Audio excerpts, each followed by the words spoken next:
Good morning, everyone. I'm Vanita Jajwar-Beatty, Acting Chair of the TCHC Board's Building Investment Finance and Audit Committee. Welcome to the public session of today's hybrid committee meeting, which is taking place in person at City Hall and virtually via WebEx. Let me begin with an acknowledgement that the land each of us is on as we hold this virtual meeting is in the traditional territories of many nations, including the Mississaugas of the Credit, the Anishinaabe, the Chippewa, the Haudenosaunee, and the Wendat peoples, and is now home to many diverse First Nations, Inuit, and Métis people. We also acknowledge that Toronto is covered by Treaty 13 with the Mississaugas of the Credit. We also acknowledge all treaty people, including those who came here as settlers, as migrants, either in this generation or in generations past, and those of us who came here involuntarily, particularly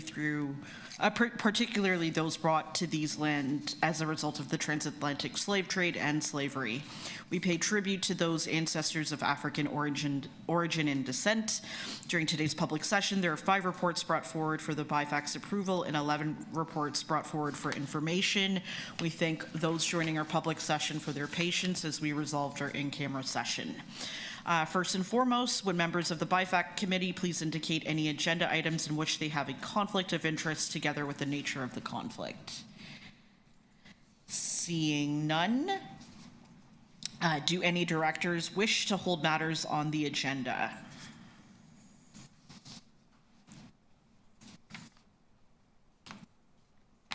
Public items to be held. Might be the fastest BIFAC meeting otherwise. So before we go through the unanimous approval, we do have presentations. So there will, sorry, Brian? Yeah. I just wondered whether all the items that were deputed, are they all held? They are. They are.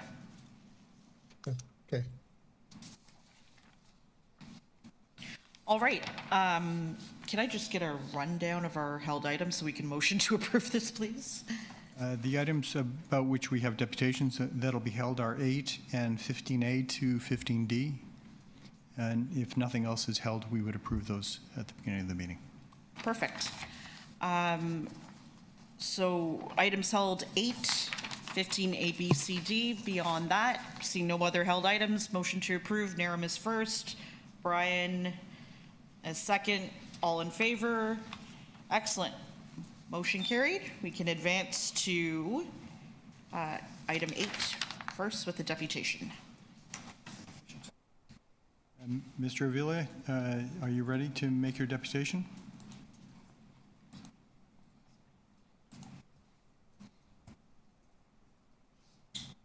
Good morning. Can you hear me? We can hear you. Wonderful. Can you put the timer on the screen so I don't speak more than 5 minutes? I'll do that. That will be helpful. So, good morning, everybody. I was planning to attend in person this morning, but unfortunately, due to the current circumstances that we are living in this building with daily noises, I was not able to attend in person. So we are discussing a very important item in the agenda that is not a common knowledge among tenants. Tenants of Toronto Housing, they always ask me, Miguel, how is it possible that TCHC does not take responsibility on certain areas that are needed to address? Well, my friend, it's very simple. I said, they have insurance coverage against liabilities issues such as property, crime, boiler, machinery, and directors and officers liability. I like to call it a free jail card for some CEOs, some managers, some directors who don't do their due diligence in addressing systemic issues. As you have heard me, I have always speaking about important matters such as the state of good repair of my property or this property 220 Oak Street. Also, I've been talking about the e-bike policy, And lastly, for the last 2 years, I've been addressing the matter of noises in units where we are applying the housing strategy, rehoming strategy from people living from the streets and encampments without going through the transitional housing. And this creates another level of problems that we, the long-term residents, don't have it. We haven't had problems before. So now we are being affected by daily noises. And I wonder, as I see that you're going to increase your liability to $50 million on the course, on the non-core program of this legal insurance or jail card, free jail card certificate, would you consider making an approach to increase insurance for residents who are requesting soundproofing of their units? Because what I heard all the time is, Miguel, TCHC has financial troubles, financial problems. We cannot address soundproofing of units. So perhaps through insurance programs, you can make a case that we need to provide soundproofing of certain members of the community affected by the rehoming housing program of the City of Toronto Housing Secretariat. And that way, you can cover this liability. I can stress out the importance of being progressive, and also remember that you have a 4-year strategic planning to become more proactive, more modern, using technology, hearing from the tenants, like myself. I'm not sure if I am the only tenant speaking today's meeting, but this Point is of order. Point of order, Madam Chair. Yes. Madam Chair, Yes. Bruce, a point of order. Yes. Insurance has nothing to do with jail or getting out of jail, Madam Chair. I know Miguel to be a serious, conscientious person. I know he means well. He speaks well. He generally is very clear in what he says.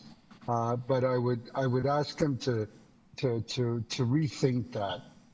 Insurance is insurance, and criminal activity is criminal activity, which results in jail time.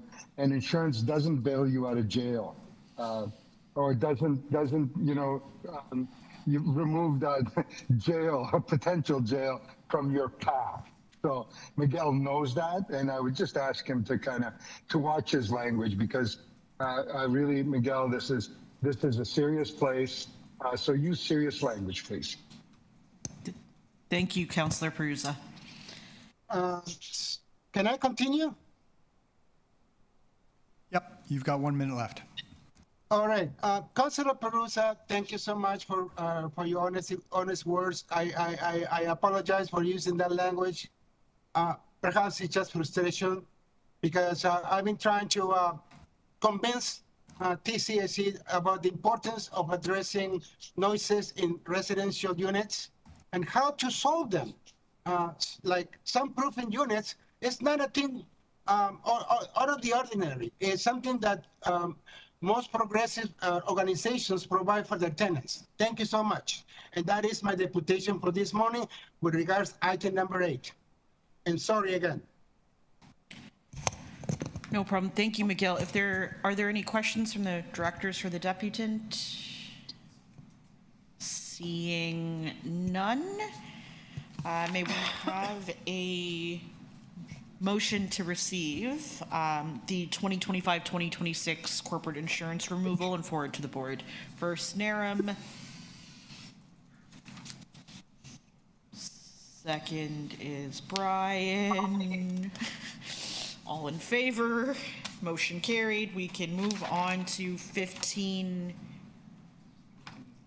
ABCD, which is Miguel Deputant. You're up for this one. Thank you. Yes, thank you, Chair, for the opportunity to talk about items 15A, 15B, 15C, and 15D. I choose to speak as a package because all of them talks about one single theme, a state of good repair. So I have with me, I don't know if you can see on the screen, Amaresco, one of your companies that you contract to do building condition assessments, made this report back in 2021. In 2021, there is a notorious, a very critical areas that need investment, urgent capital investment to address the infrastructure of this building. I need to remind you, the members of this committee, that in 2020, you approved $30 million for 220 Oak Street to be refurbished. We were consulted, but the plan has not yet moved forward with the largest part of the project, which is the accessibility and energy retrofit projects, such as window replacement, heating, hydro, HVAC, plumbing of the building, the electrical system, the concrete, et cetera, of this building that is falling apart. I wonder if this year you guys are doing an effort to move the project 220 Oak Street, approved in 2020, in 2025 or 2026, because I'm being asked by residents of 220 Oak Street, although I another tenant rep, they come to me and said, Miguel, I know you come to the meetings because I see YouTube videos. So they're watching me on YouTube, and they said, when are we going to start with the largest portion of the construction of this building to address the energy retrofit, air conditioner? That's all we also ask. As comparing to 250 Davenport Road, we should have central air conditioner as well. And other areas that improvement, which is also deal with e-bike and e-bike infrastructure. To address the issue of the elevators that keep breaking down. It's in the state of good repair report. We can solve this problem by creating spaces for the e-bikes and bicycles instead of going in the elevators and damaging the doors. So please put 220 Oak Street again in the front burner, because this is an important building where people are aging in place. And that is my deputation of the day.